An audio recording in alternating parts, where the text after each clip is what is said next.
Buenos días, ¿cómo estamos? Buenos días. Estamos ya en vivo en Facebook.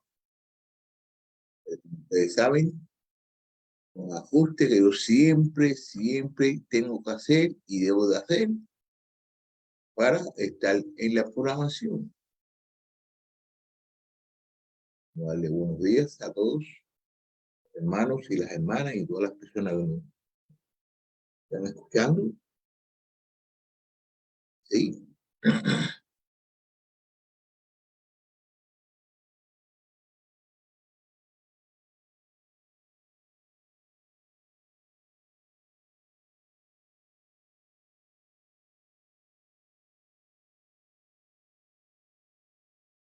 Bien, eso.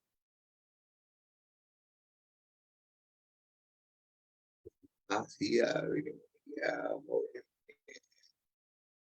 llegamos de aquí, ya podríamos llegar. Y entonces le damos clic aquí.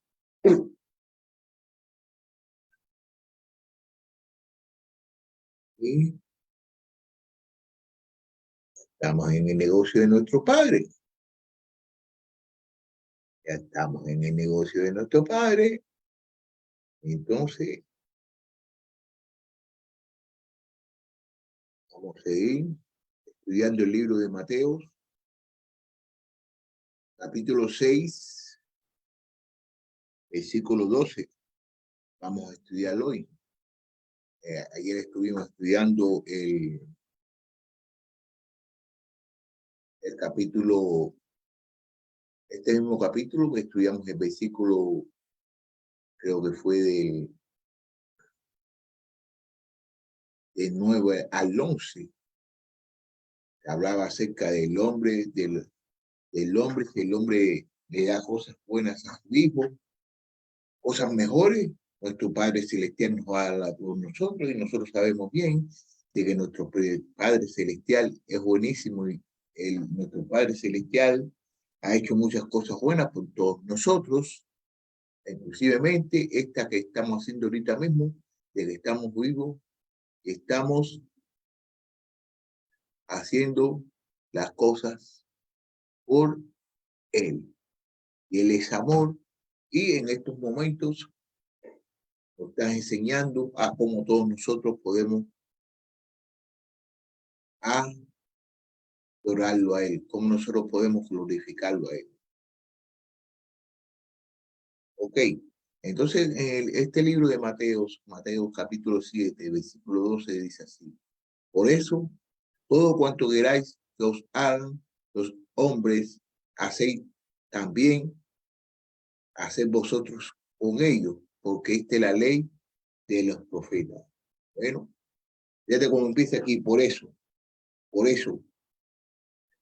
La pequeña frase que abre este versículo, por eso, indica una clara vinculación con la que Jesús acaba de decir.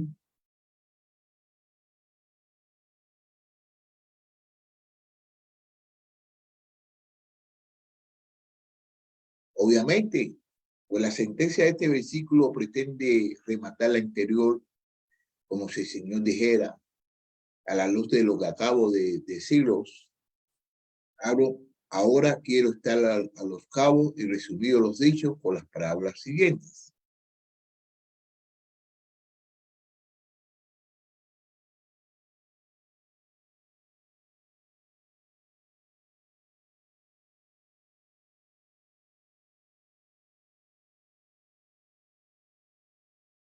Sin embargo, la vinculación exacta de este versículo con el texto procedente no percibe fácilmente. Consideremos algunas de las opciones. Vamos a considerar algunas opciones de lo que podemos.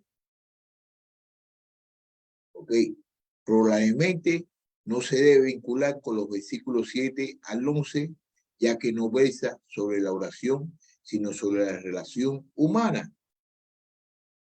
En opinión de algunos comentaristas, lo más probable es que sirva de conclusión a la primera parte de este capítulo, del 1 al 6. Nuestras relaciones humanas deben ser gobernadas por la sabiduría y el discernimiento entendimiento que Dios nos concede en respuesta a nuestras oraciones.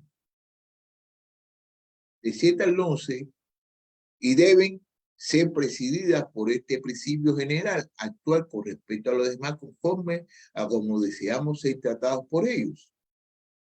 Pero a mí me resulta especialmente atractiva la sugerencia de que este versículo lleva a su conclusión toda la exposición de la justicia iniciada por Cristo en el capítulo 5, versículo 17.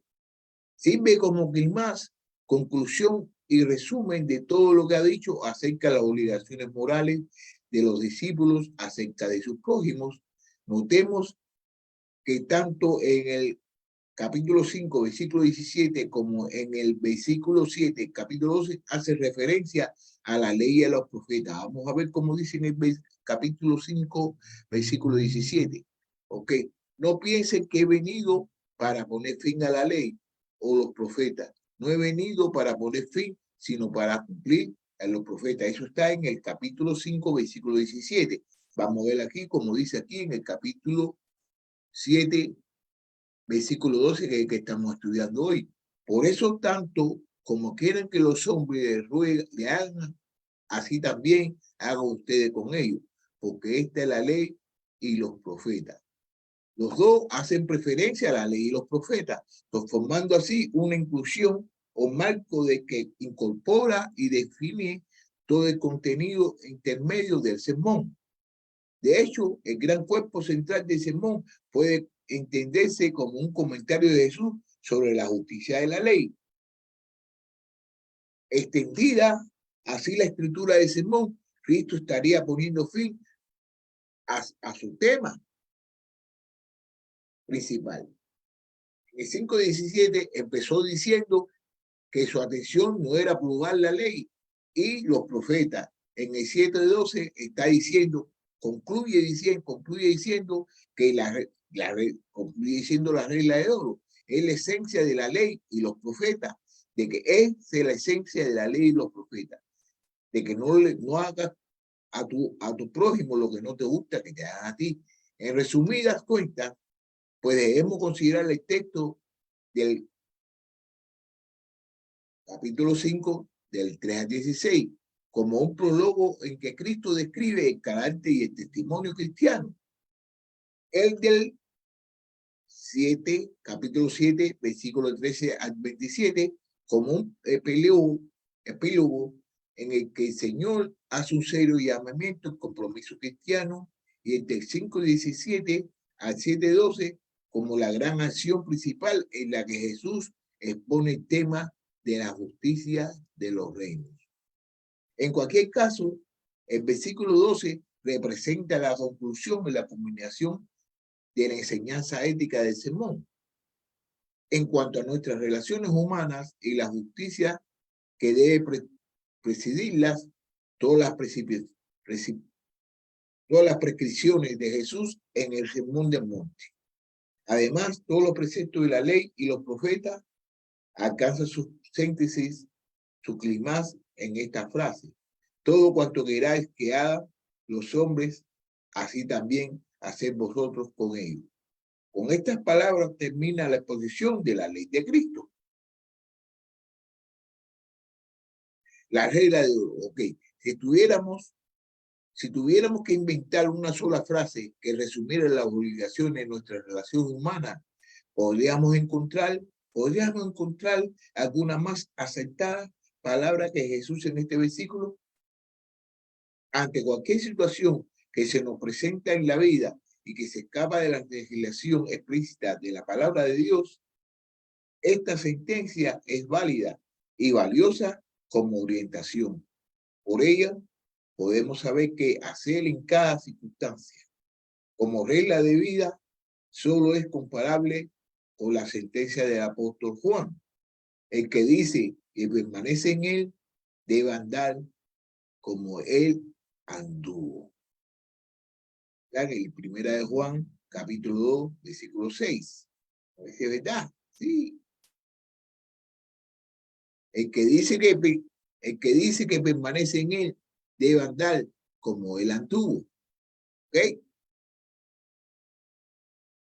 y con aquella otra con la que cual Cristo resume la parte humana de la ley de Moisés, amarás a aquella otra con la cual Cristo amarás a tu prójimo como a ti mismo, como a ti mismo. Ok, Juan nos dice, si en una circunstancia determinada no sabes cómo debes reaccionar o actuar con respecto a tu prójimo, considera cómo habría respondido Cristo y sigue su ejemplo. Moisés dice, muéstrale amor. Jesús dice, si no sabes hacer, ponte en el lugar del otro. Okay.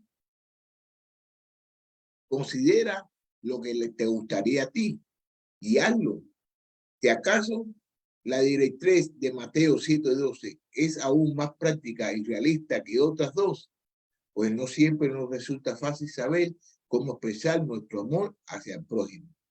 Y nuestra imaginación no siempre alcanza a saber cómo habría reaccionado Jesús. En cambio, siempre podemos emplearla para reconocer lo que a nosotros nos gustaría en caso de encontrarnos en lugar del otro.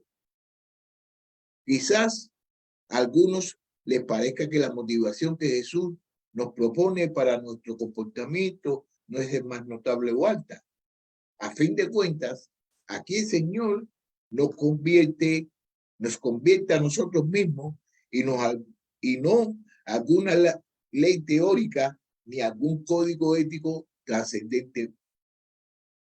En la medida de nuestra evaluación y gestión, pero lo que piensan así harían bien en considerar lo que Dios persigue al darnos su ley y al decirnos cómo debemos vivir.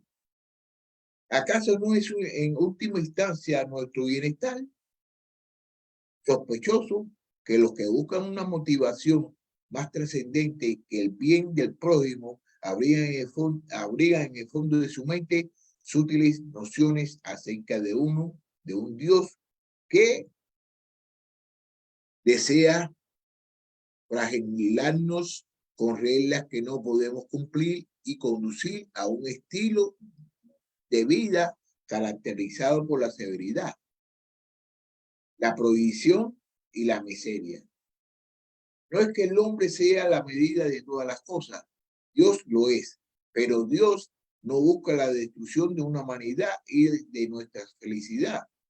Pensar en esto sería confundirle con el mismo diablo, sino que desea que nuestro perfecto bien, por lo tanto, es enteramente apropiado que el bienestar de nuestro prójimo sea la motivación que subyace en todas nuestras relaciones con él y que nuestro propio bienestar sea la medida que usamos para determinar cómo ha de ser la suya. Más o menos directamente, este es un énfasis que encontramos a lo largo de la Escritura. Bien entendida, la ley de Dios no existe con el fin de amargar la vida y aguarnos la fiesta, sino precisamente para enseñarnos cómo puede la vida ser más agradable y las relaciones humanas más amables y más fruteras. Se lo voy a volver a repetir, El énfasis, ¿me entienden? El énfasis que encontramos a lo largo de las Escrituras es bien entendida. La ley de Dios no existe con el fin de amargarnos la vida. La ley de Dios no es con el fin de amargarnos la vida o aguarnos la fiesta, sino precisamente para enseñarnos cómo puede la vida ser más agradable y las relaciones humanas más amables y más justicieras. El pecado es quebrantamiento de la ley. Es lo que estropea la fiesta y amarga la vida. No la ley en sí. Esta tiene intención alternamente positiva. Dios no la da para destruir nuestra humanidad y amargar nuestra existencia, sino para el cabal desarrollo de la ley, desarrollo de nuestra humanidad y para que nuestra existencia pueda ser plenamente disfrutada. La ley no busca el fin de nuestra felicidad, sino que establece aquellas normas de vida para que podamos alcanzarla.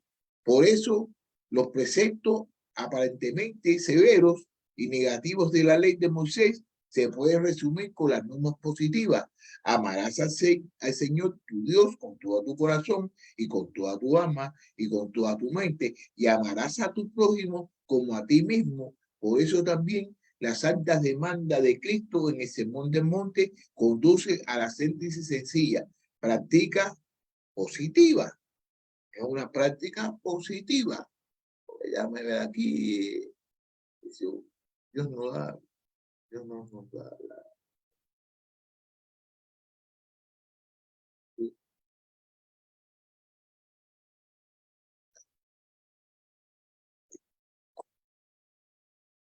Son muchos los comentaristas que han indicado que las palabras de Jesús en el versículo 7, en el versículo de Mateo, capítulo 7, versículo 12, se parecen a diferentes afirmaciones hechas por otras grandes figuras de la religión del mundo. Confusión, por ejemplo, dijo: esta es la suma de toda la verdad, justicia. Trata a otros como quieres ser tratado. Nada haga a tu prójimo que después no quieras que tu prójimo te haga a ti. Muchos incluso han pretendido que esta infinidad proporcional, una cosa proporcione una base sobre la cual el creyente y el incrédulo juntos pueden edificar su palacio de paz, buena voluntad y fraternidad. Ahora bien, no debe sorprendernos en absoluto encontrar cierto parecido entre la enseñanza ética de los grandes pensadores religiosos, porque Dios ha puesto un conocimiento del bien y del mal, de la justicia y de la justicia en el corazón de todos los hombres. Lo verdaderamente distinto del cristianismo no es una enseñanza ética, sino una denuncia de absoluta incapacidad del ser humano para vivir de acuerdo con ella, y su proclamación del único camino por medio del cual podemos ser capacitados para alcanzar el listón de justicia y vivir en el reino de Dios. El cristianismo, la enseñanza ética, no es el evangelio, sino su punto de partida. La ética cristiana en sí tiene mucho en común con la ética de otras religiones. Con todo, hay algunos matices de diferencias que podemos y debemos trazar entre las palabras de Cristo y los otros líderes religiosos. En primer lugar, es de observar que la formulación de enseñanzas éticas suele ser negativa. No harás esto y aquello. Esto es cierto, por supuesto, de la ley de Moisés, porque el énfasis de toda legislación social recae principalmente sobre aquello que los ciudadanos no deben de hacer, y solo en segundo lugar sobre sus obligaciones positivas. En cambio, la formulación de Jesús no solo es positiva en su intención, lo cual, como hemos visto, también es cierto de la ley de Moisés, sino que llega mucho más allá de la mera prohibición de ciertas acciones y actitudes negativas. Hacer a otro lo que quieres que otro haga contigo incluye, desde luego, no hacer lo que no quiere que hagan contigo, pero va mucho más lejos.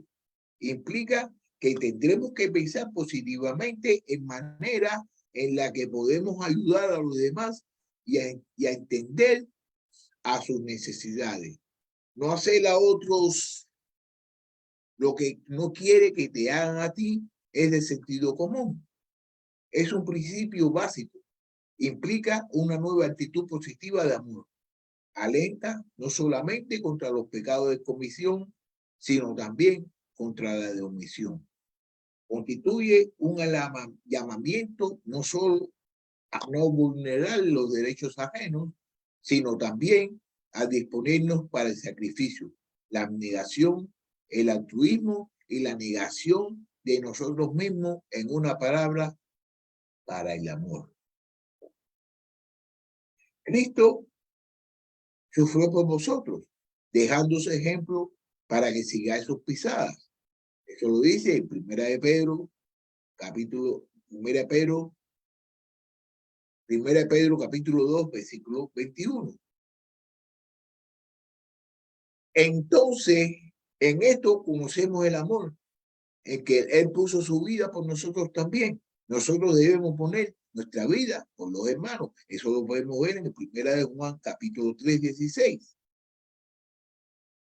En esto conocemos el amor, en que Él puso su vida por nosotros, también nosotros debemos poner nuestras vidas por los hermanos. Anda en amor, así como también Cristo os amó y se dio a sí mismo por nosotros. Eso está en el libro de Efesios, capítulo 5, versículo 2. Sin duda, el sacerdote y el levita y la parábola jamás habían participado en la maldad de los salteadores, pero tampoco echaron mano al hombre herido. La ética de Cristo nos exige que seamos como el buen samaritano. La ética de Cristo nos exige que seamos como el buen samaritano en el libro de Lucas, que está en el libro de Lucas, capítulo 10, versículos 30 al 37. No podemos exclaustrarnos en un mundo en que nos ofendamos a nadie, pero debemos tampoco hagamos nada, pero donde tampoco hagamos nada positivo. Como bien dice el refrán castellano, mal hace el que no hace bien, aunque el mal no haga. O mal hace el que no haga bien, aunque mal no haga. O para expresar lo que mismo en términos bíblicos, déjame decir una cosita aquí.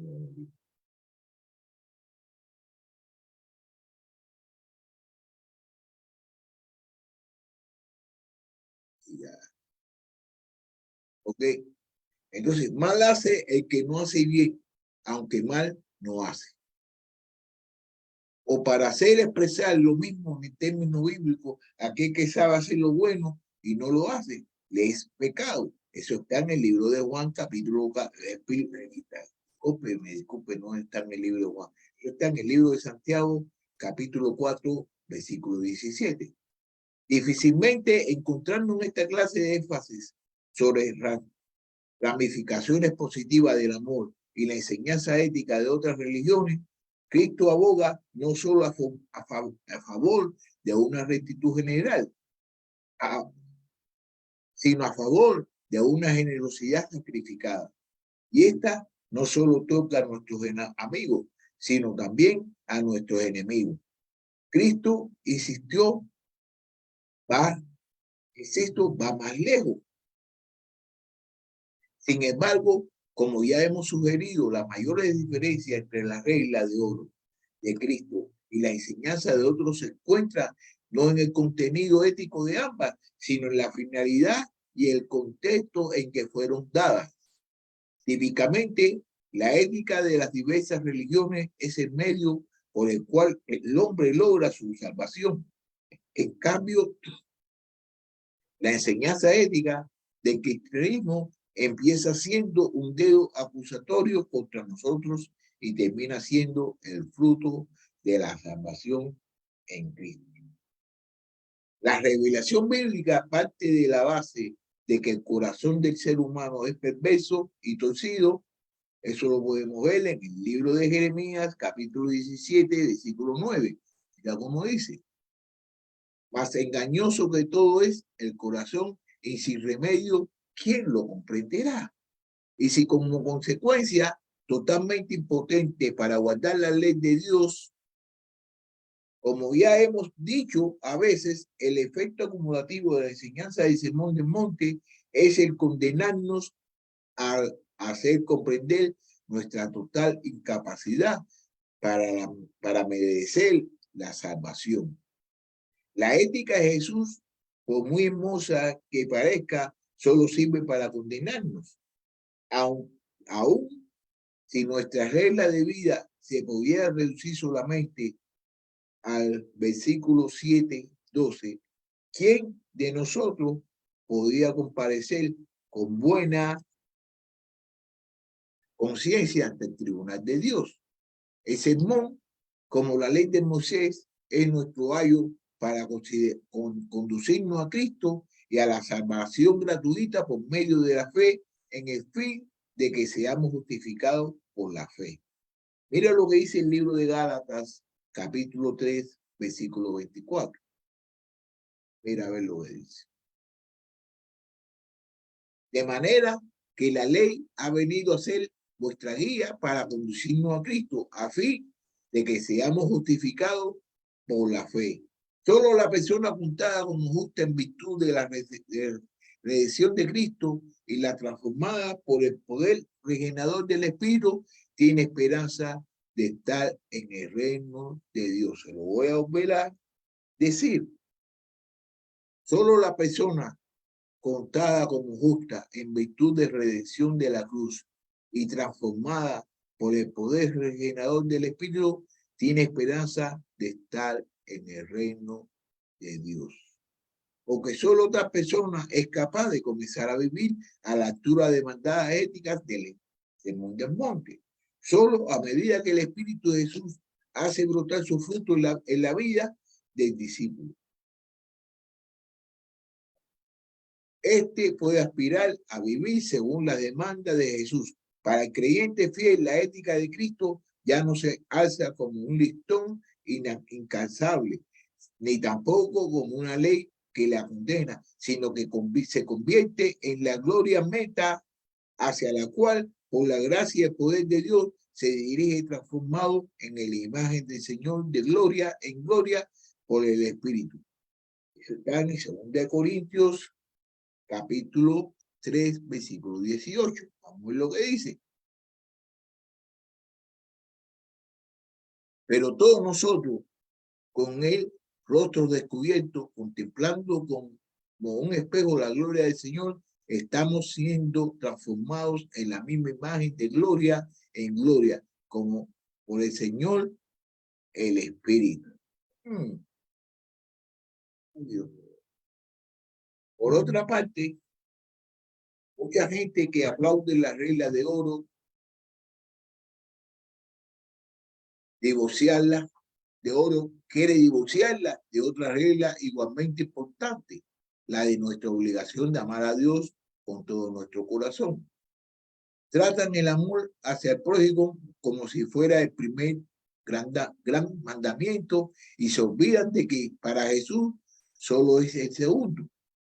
Entonces, hay personas, ¿no?, que están poniendo primeramente, están amando primeramente a sus vecinos, a sus novios, y están dejando a Dios para último, cuando el verdadero amor debe ser primeramente para Dios y después para todas las cosas que vengan. ¿Ok? Mira lo que dice aquí, en este mismo capítulo de Juan, de Mateo, capítulo 22,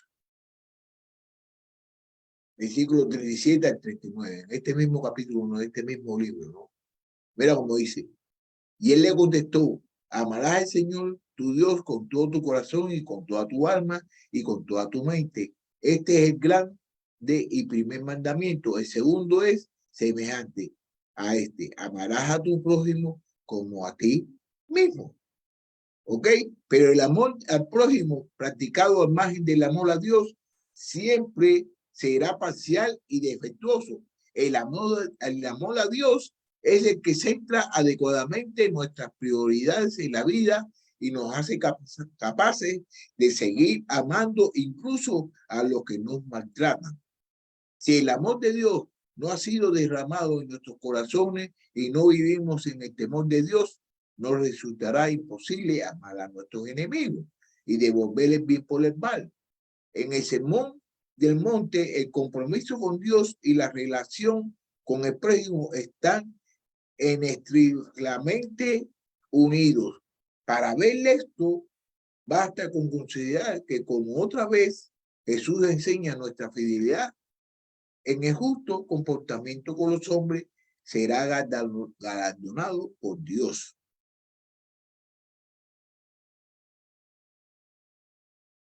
Y como acaba de demostrar que la providencia divina nos libera del afán materialista y las contentaciones del mundo.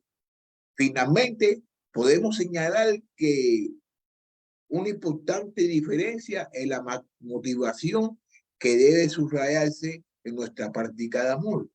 Algunos son generosos con el fin de hacer que los demás sean generosos con ellos.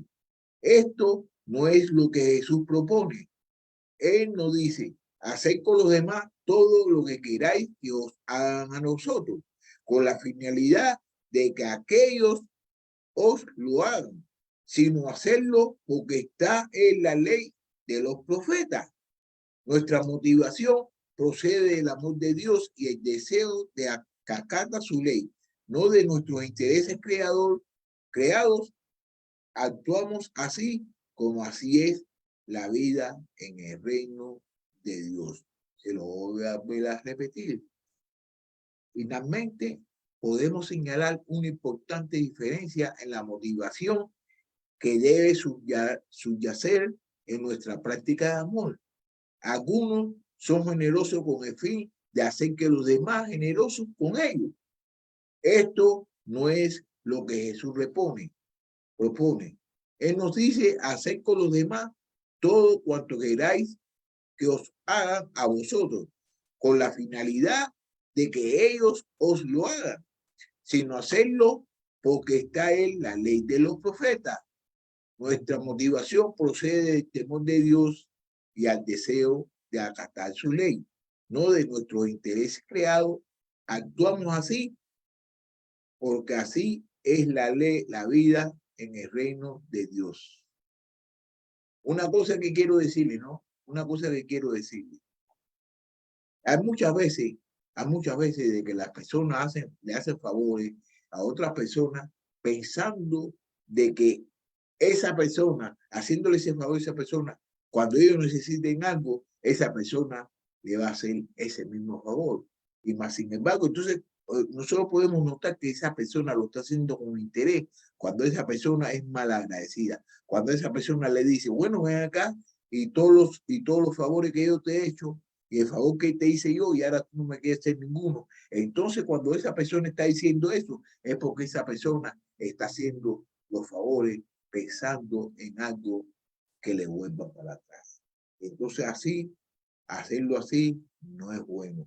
Y hacerlo así no es como Cristo quiere que nosotros lo hagamos. Cristo quiere que nosotros lo hagamos de corazón. Nosotros amemos a la persona de la misma manera que el Padre amó a su Hijo. De la misma manera que Dios amó al mundo. De la misma manera que Dios quiere que todos nosotros tengamos relación.